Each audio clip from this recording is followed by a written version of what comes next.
Hey everyone, welcome back to another Crooked Chicken review. Today we're going to cover two episodes of The Walking Dead, episodes 21 and 22. Now, if you have AMC Plus, you can see these episodes now. They say that the last episode, however, will be absolutely reserved. It will be streamed live with everything else, so nothing can be spoiled for anybody. We got one more episode that we'll be able to view on AMC Plus as an early thing, and then after that, I believe we'll have to wait 2 weeks actually to be caught up with everybody else, and then they will stream, I think, the last episode on AMC Plus along with AMC Live and all that stuff. So we have one more episode that we can catch up before everybody else, and then after that, we are stuck waiting until the series finale. So that way, honestly, it is the best way. It's fair for everybody. Nothing gets spoiled early and all that shit because it will be the last episode of Walking Dead. And from these last two episodes, it is shaping up to be pretty damn good. Now, jumping into episode 21, it's basically, and this is going to be a quick one for this one because we're going to dive more into episode 22. Now, episode 21 is basically a build-up. You have, we come to find out, previously before that all the kids and all these survivors of Alexandria, they're all being shipped off, and we come to find out that they are all being shipped off to a work camp, and we all knew this was going to happen. They're all being shipped off to work camps to work their lives away, basically, for the Commonwealth. They are now considered exiles, the lowest of the low citizens of the Commonwealth. That is their whole purpose now, is to work their life away in these camps, clearing the railroad tracks and more than likely providing resources and just common field work, basically, just being slaves. All they do is work, sleep, and eat, and that's it. They cannot be with family or anything. It's the absolute worst of conditions and the worst situation.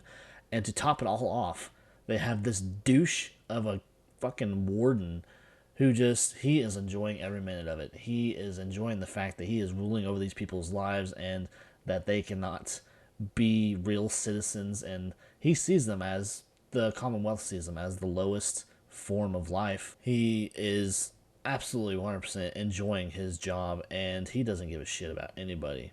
But that will end quickly, and we will get into it. Episode 21 is all about seeing all these people of Alexandria and also other Commonwealth survivors being put to work in these camps, doing all this grunt work. And then the other side of the episode, we see Daryl and Carol and Rosita and Maggie and other survivors coming together to formulate how they can get back at the Commonwealth, because we know that Eugene is going to be on trial for the murder of Sebastian, even though that little pissant had it coming 100 times from Sunday. But we saw that Yumiko was going to stand up for him. She was going to defend him in trial. And so this episode 21 just builds up all of that with all these little subplots and everything. So we got Rosita and the rest of those guys, and they're basically tracking this bus is where it's taking them after they get done with their workday and everything, where they're taking the survivors. And they come to find out they are taking them to Alexandria. They've taken that over. That is Outpost 22. And they've completely taken that over. It's now just a work camp. It's where they sleep and everything. So after they've spent a day just grinding their lives away, they're sent there, they sleep, eat, all that stuff, and then they're sent right back out to do what they have to do. And it's just another form of the Commonwealth. That is, they've claimed that property.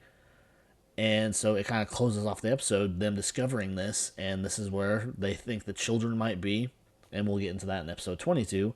But it's just a very grim kind of thing going on, them not really understanding or them not knowing how they're going to take back their home, but they are fucking determined to do so.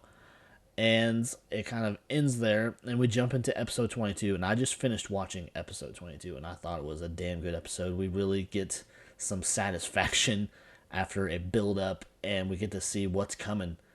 We get to see, it continues with the typical, you got Negan and Ezekiel working together as much as Ezekiel doesn't want to because of their past, obviously.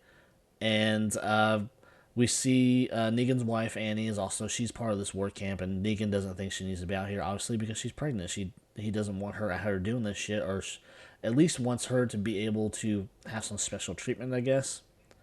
And it's during kind of a little scuffle that Negan gets into with a guard, or with a couple of guards, that he loses this little scrap piece of paper because they've been keeping track of the coming and going of the guards, where they're going, how many per shift, and all that. He loses this, and it is discovered later by the guards, and it's turned into this warden, and he's pulled into the warden's office, and he convinces him he has no idea what it is, he doesn't know what it means, and just he tries to blow it off as much as he can. The warden's not hearing it, and he takes this as a way to get Negan to turn on the other survivors. And Negan kind of he takes that later after him and Ezekiel get into it, and he takes it back and he claims full responsibility, thinking that if he dies, well, at least Annie gets to live, and maybe the other survivors will rise up and take back their home and everything. It doesn't exactly work out that way.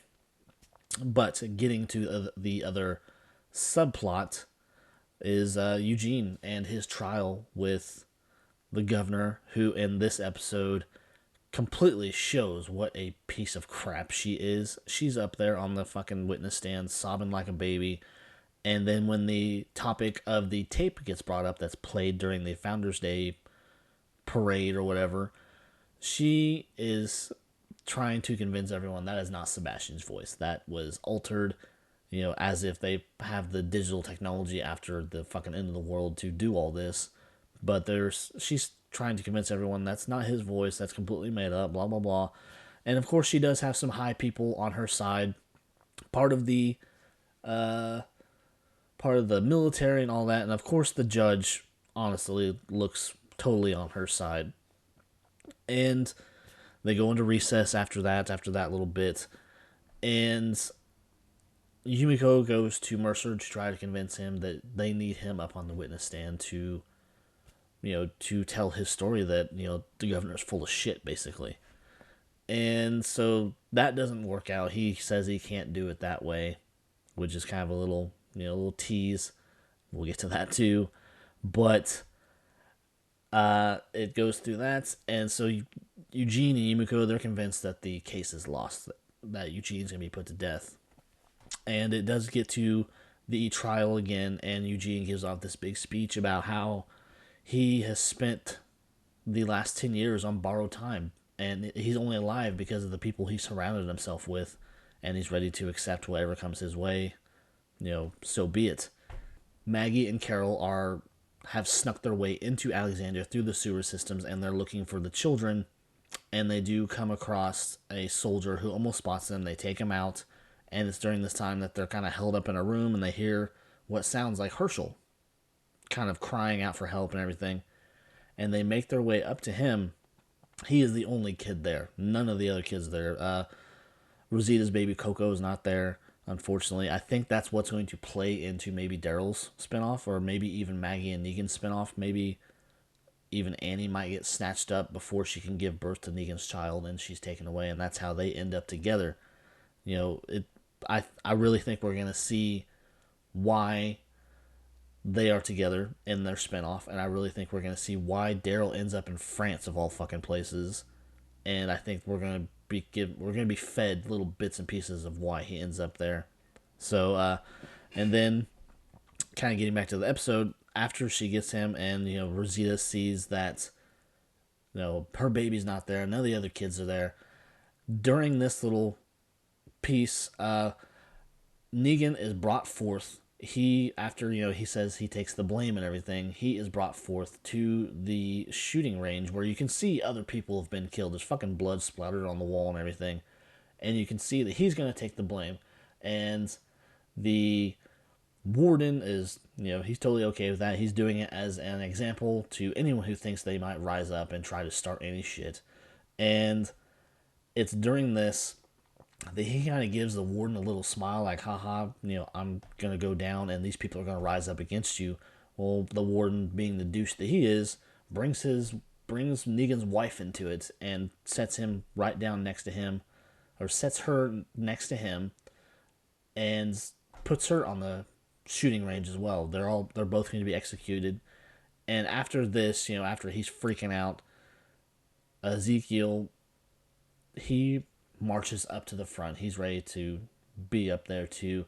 And after that, you got certain other survivors of the kingdom and Alexandria and everybody marching up to be in front of this execution squad. And they're ready to go down just to prove a point, basically, that this is what the Commonwealth is all about. They're ready to gun down people, even a pregnant woman. And it's after this, we had a soldier who Negan met earlier in the episode who was denied a transfer from the warden. So this guy's already got a personal beef against the warden. Denied him a transfer to be with his dying brother. So this dude already fucking hates this guy. And he's on this execution squad. He lowers his gun. And after that, the rest of the soldiers start lowering the gun. And he is ready to walk away from this. And I think one of the other soldiers gets ready to aim up. So that soldier kills another soldier and then sets off this whole thing. The warden tries to get away, and during all of this, Daryl and Connie have also snuck their way into the Alexandria safe zone through the sewers, and out of nowhere, Daryl comes and shanks this dude right in the back, shanks the warden right in the back, who absolutely had it coming. This dude was first class piece of shit, and Daryl fucking put him down. And he's on the ground dying, and after we go back to Rosita, who's found out that Coco is not there, she comes back out and starts questioning this dude. And with the soldier that was just gunned down, obviously he turns. She tries to get this dude to fess up to where the other kid's at. And obviously he's not going to because he's a fucking asshole. So she just feeds him to the walkers, or to that walker. And from there, you see that there are a lot of Commonwealth soldiers who see what it's really all about, and they decide, not vocally or anything, but you can see that they are not going to be a part of this. And we cut out from there, and we see Eugene being marched through these catacomb jail cells that they've earlier freed Hornsby from a couple episodes ago before they killed him. But they're marching him through. He meets up with Mercer and a handful of soldiers. He takes the bag off his head, and it ends with the most epic line that anyone could ever think of to really see what direction the last couple episodes are going to go. Mercer looks at him and says, "Time to fuck shit up." And that right there, that really just, blew up the episode. It was completely worth seeing kind of the bullshit that they had to go through to see him be there, be ready to be on their side, and see him want to start this uprising, this rebellion within the Commonwealth against Pamela, and expose her for the fucking bitch that she is, the total two-faced and manipulative woman that she is, who's ready to put a man to death regardless of if it's true or not that he actually did kill her son, just for personal reasons, because she knows that she's in power and she can do whatever she wants. So that was the breakdown of episodes 21 and 22. Like I said, the first one was complete build-up for this episode that just aired today on AMC+. It was an amazing episode, especially, like I said, that closing line was just perfect, and you can just see the direction that it's going to go from here. And the thing with episode 22 as well, we finally got some answers on some stuff that we have been waiting on. Some really fucking long, and some here in the last few episodes, we finally got a reveal of what was going on with Oceanside. Now, Oceanside, as we suspected, was completely taken over by Commonwealth. As far as we know, they didn't just execute everybody, they just put them in prison, basically, just like they did with Alexandria. The other good thing about this episode, fucking great thing, honestly, we got to see the return of Luke. We have not seen this dude for such a long time. I often wondered if he was even still alive. And then it was revealed that while Oceanside was taken over, him and this other survivor from that community were actually out scavenging for supplies. And they come across Aaron, Lydia, and the other two survivors that they're traveling with. we see that they have come across them while they're trying to make their way to Oceanside with supplies that the Commonwealth actually gave them and as a means to help. And then we find out that they're completely full of shit, that the Commonwealth took them over without a second thought. So it was really great to see, we finally got answers on the Oceanside, what happened there after Hornsby, walked into their camp and had everybody rounded up and everything. We had no idea what the fuck was going on, but it was also great to see Luke. I really like that actor and everything, and I really like that character, and it was great to see him actually come back, and we got some answers, because we have had some people disappear in the past, not mentioning any names, Heath, but we saw him disappear and then nothing. We don't know what the fuck happened to him. All we got was that PPP card that did pop back up in Tales of the Walking Dead. But aside from all of that, we have no idea what happened to him, and so that will probably actually never be answered. But all in all, great episode. Great 2 episodes. I am really anxious for the last ones, but at the same time, I am sad to see it go because we've all spent well over a decade on this series, and myself personally, maybe it's just because I don't know, it hits a different kind of feeling, I guess, because I've actually been out to these sets and I've seen some of this stuff in person, which was really cool.